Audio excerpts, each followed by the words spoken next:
My name is Aqua, and I'm 31 years old, but I look 15. I think it's really important in general for me just to be somewhat silly and I guess to take ourselves seriously up to a certain point, and then maybe let a certain side of us like not even think about any kind of seriousness or whatever that might entail. Yeah. Like I think it's just like in general I feel like that's a good thing, like in terms of a creative process. I think a lot of the performance stuff I've done has been pretty silly. I think I would say like a lot of the work that I do in general like kind of blends silly themes with dark themes as well. Like I try to play with those two so that they're both presented. So I guess like some people, like some of the stuff that I've done I think has been like some people just see it as silly, and other people come up to me with like no emotion on their face and like, wow, that was really sad or dark or twisted or something like that.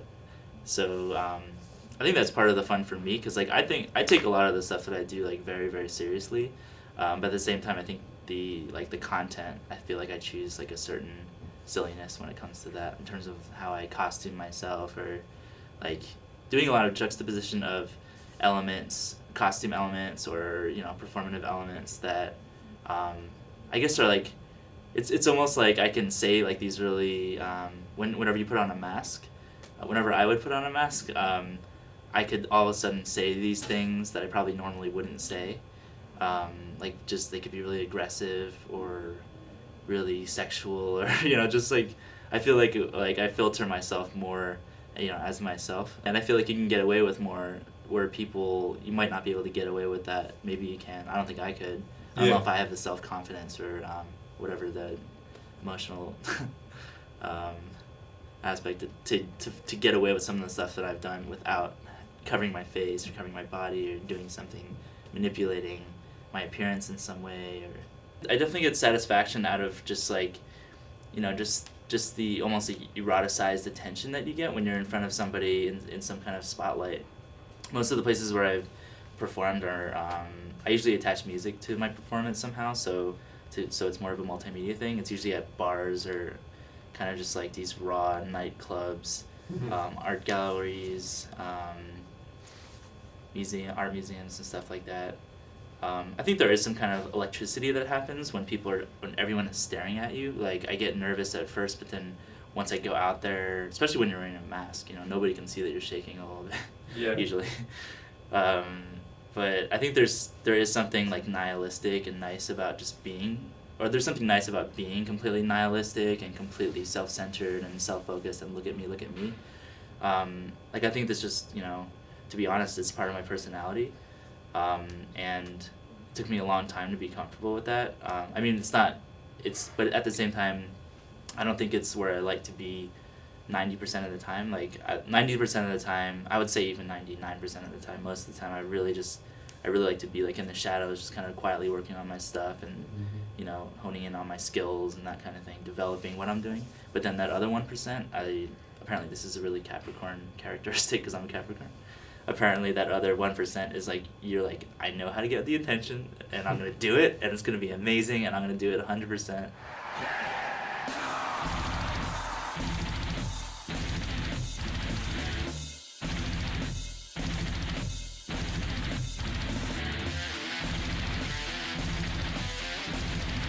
Speaking of dark and silly combined, Massacre.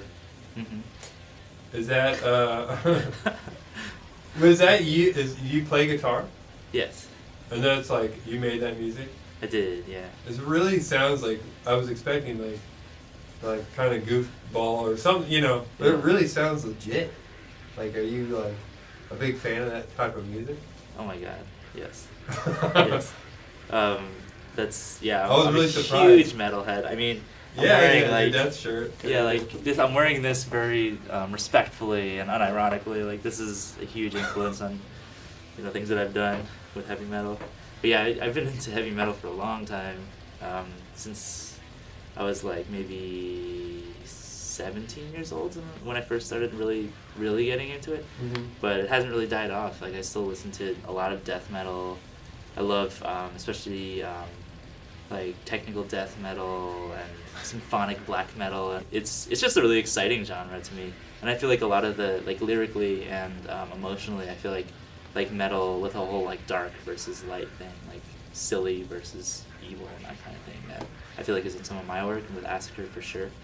I feel like heavy metal to me really is one of the only genres, at least that for me, that spoke to me in that like it has a sense of humor about like a lot of like metalheads and people that know heavy metal that I know, a lot of my friends that like metal have just they have an amazing sense of humor, but there's also this darkness about them like that I feel like I can relate to in some ways too.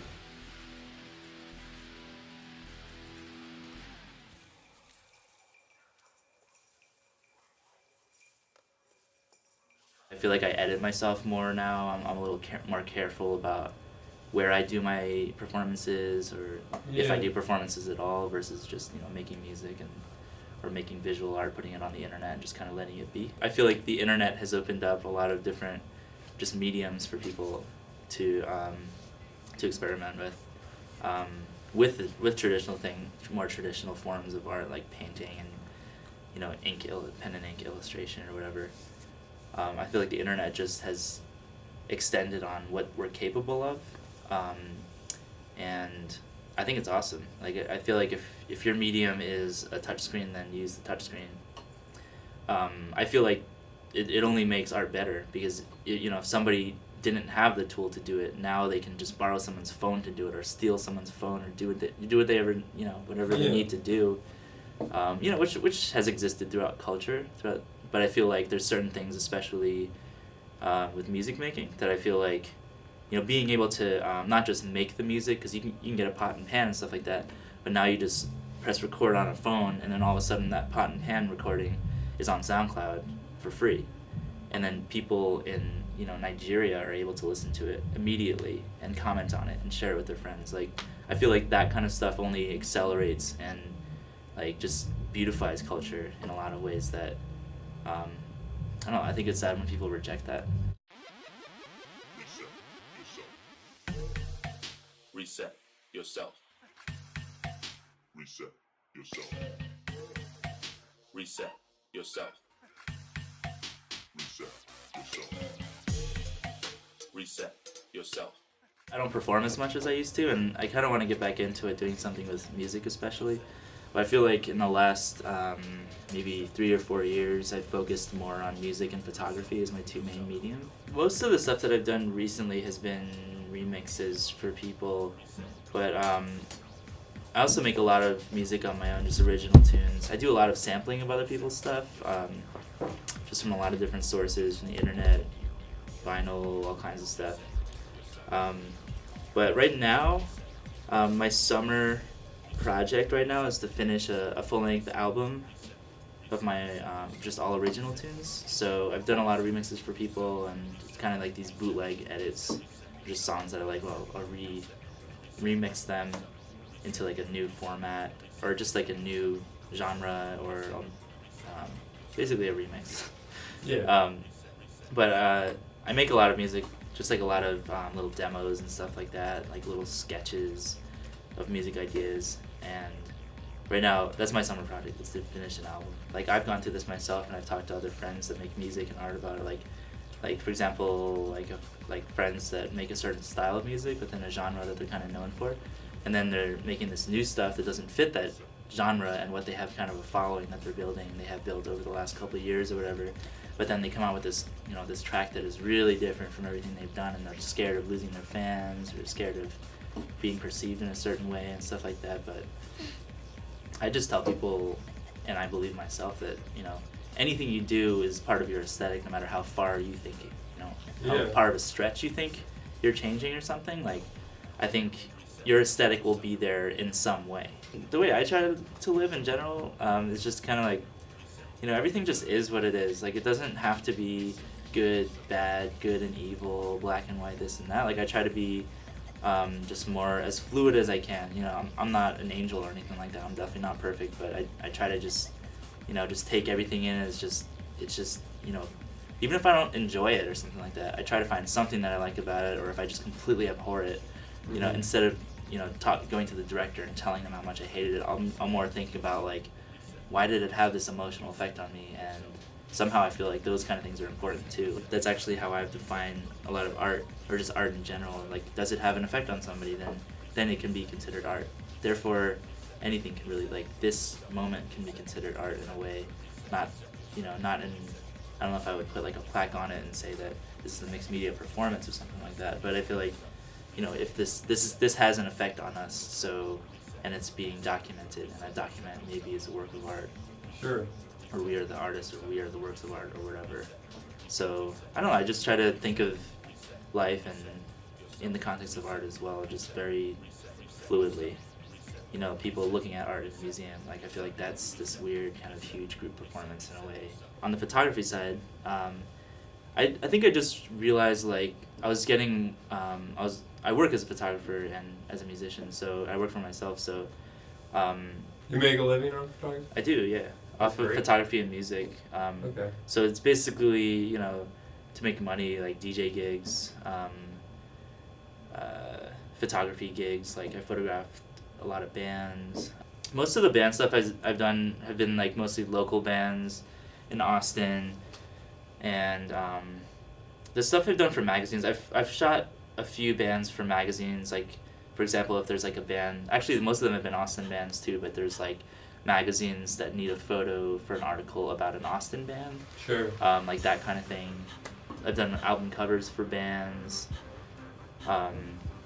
I like working with musicians a lot because I feel like there's more creative freedom, and if I have a wacky idea or something, like, I feel like musicians are already on board.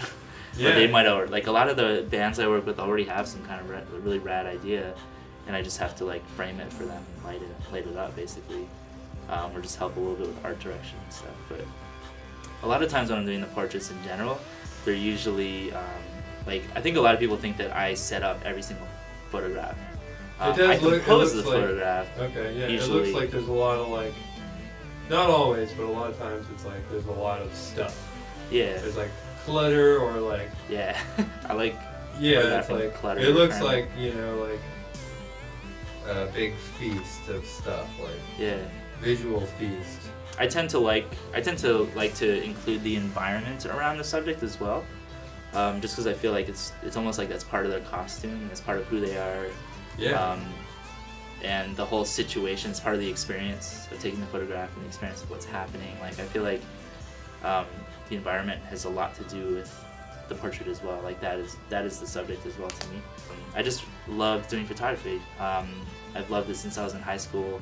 I don't really have like I feel like I'm like this like almost renegade artist, because like I don't really have a lot of formal training. So I feel like in the things that I do now, like I didn't go to school for photography. I didn't go to school for music, but I kind of like I taught myself using software and like cracked versions of Fruity Loops and stuff, like just like it's like I set a goal for myself just kind of naturally, and then I figured out a way to do it at a low cost because I didn't have a lot of money, and I don't have a lot of money, and really, like I said, real honest about what we all want to do, like if friends are talking about the job that they hate and stuff like that, I sit there, I try not to psychoanalyze and just be like, why is that affecting you so much? But like in my head, I'm just like, oh my god, like, it's of course it's easy for me to just be like, just quit your job and run off and like, run to your castle in fairyland or whatever. But like, I really do believe that though. I'm just kind of like,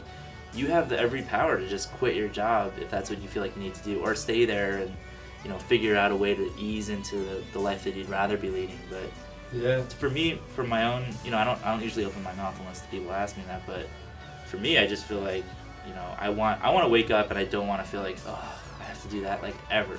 I don't ever want to feel that.